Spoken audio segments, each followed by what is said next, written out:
When they went to the land of Canaan, he also went further down into the land of Egypt. I have a quick precept here. This is the book of Genesis, chapter 12, and verse.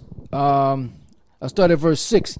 And Abram passed through the land unto the place of Sychem, unto the plain of Moreh, and the Canaanite was then in the land. So the Canaanites were in that land as he journeyed down there.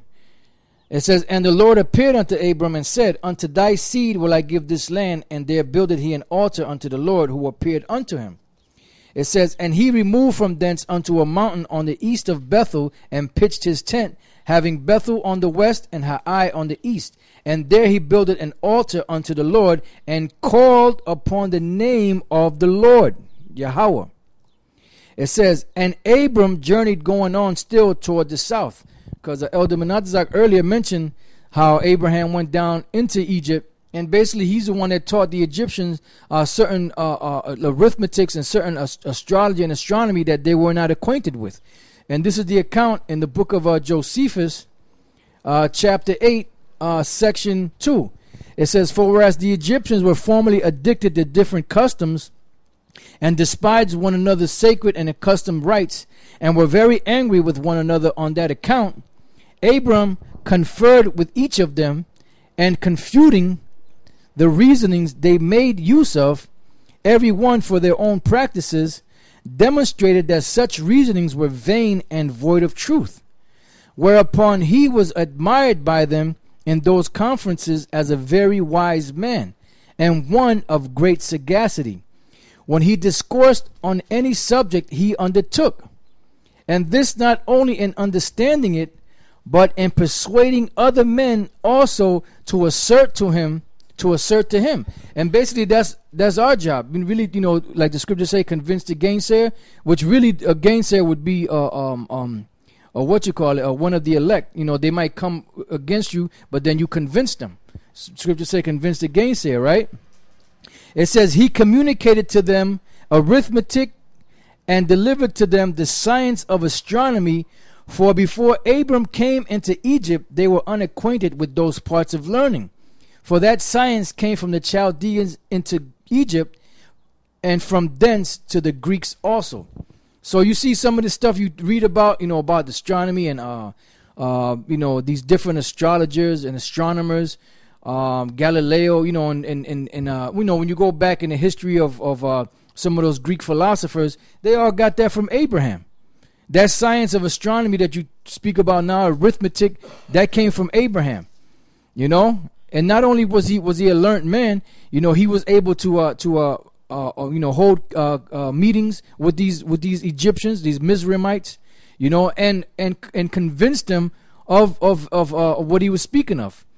Because what they were doing, they just argue a bunch of nonsense, just like the black unconscious movement. All they're doing is arguing a bunch of nonsense back and forth with one another. But what Abraham would do, he would tell them, look, that's vain and foolish. What you should be getting into is this and and that. And arithmetic and the astronomy and these different learnings that'll benefit you more than that vain babbling that you're talking about amongst yourselves. And that's the same thing that was going on during the time of Mars Hill. Yeah. There were a bunch of different, they were all Israelites, but they had a bunch of different religions and a bunch of different doctrines, that they would battle one another and converse one another.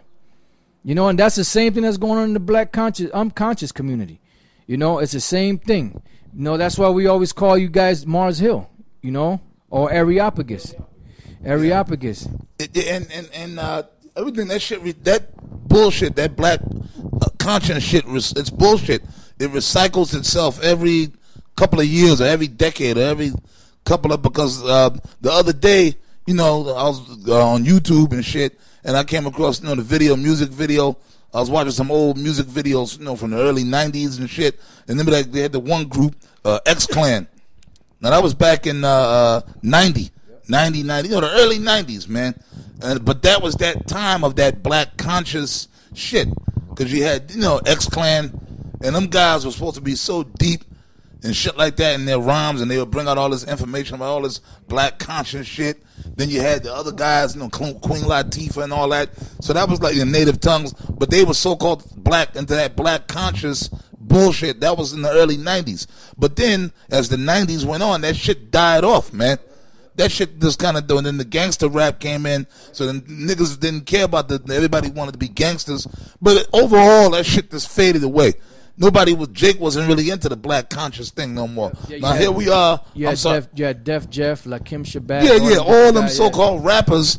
And the reason you niggas, they were following the stupid rappers, hip-hop artists, because they was into it. So, but you had a lot of other niggas that was into that shit. Then Dr. York was running, Eman Issa was running around at that time. But all that shit kind of faded away. So hence, here we are, like 20-something years later. That shit, for the past 20 years, that shit's been dead. Jake wasn't into that shit, but now you guys are back. Yeah, they're trying to resurrect it. Yeah, resurrect that black conscious bullshit, and you having debates and all that. That was all bullshit, man. It was all bullshit. And I just want to reflect on something real quick. Elder Tahar mentioned it. Well, we're dealing with Abraham, which all you niggas, right? Like you talk about Shem, Ham, and Japheth, but going back to the time of Noah. All them guys, right? All them guys or the people that you're trying to be, come out of the line of Ham. They're Hamitic, but you guys, and they were cursed. Noah cursed Ham, or Ham's son, one of his sons, Canaan. Yeah, Canaan. Why didn't he curse Ham himself? Why didn't he curse Pawat or Mizraim, Martazayim? Yeah. Or not Canaan, Kawash. Why did he curse Canaan? Yeah, because he the one that did because it was set up. That's why the Lord told Abraham to go into the land of Canaan, and I will bless thee and make of thee a great nation. All right? That's right. And it was the Israelites that took the land of the Canaan. You guys got a gross darkness on you, man. That's Isaiah 29. And, Isaiah 6. Isaiah 6. Yep, Isaiah 29 is good too. Isaiah 29 and 10 on down. For the Lord have poured upon you the spirit of deep sleep. Matter of fact, get them two scriptures. Get Isaiah 29, go to the point, and go to Isaiah 6. You guys don't realize you're blind, man. You're in a deep sleep. Talking shit, man. Yep. And you know what? This guy's son had to come down. Why don't you get in the ring? I said, why in the hell am I going to get in the ring with some niggas that are in a deep sleep? Yeah. I ain't trying to wake up you niggas. I'm not trying to, rock you out your sleep. That's right. The Most High put you in that sleep, man. Yeah, that's right. You know? That's like kicking against the pricks. Yeah, you sleep. You're dead. God. Just leave the man dead, man. Let the dead bury the dead. Yeah. You know? That's like going to a funeral home and the guys trying to in the wake coffin. up trying to wake up get up. They can't work. They're in the spirit. They're in the physical. They're in the spiritual realm of death, man. And you guys are in this mental, spiritual realm of death. You're in a different. You're zombies, man. You know, you're basically zombies. Yeah. You're corpses. Yeah. You know, that are being controlled by demons. That's true, man. Hey, brother, you gotta have a demon. Hey, you gotta have a demon in you to go around calling yourself an African and Hamitic and Egypt and Ma'at and all that. The 42 negative confessions of Ma'at and all that bullshit, man.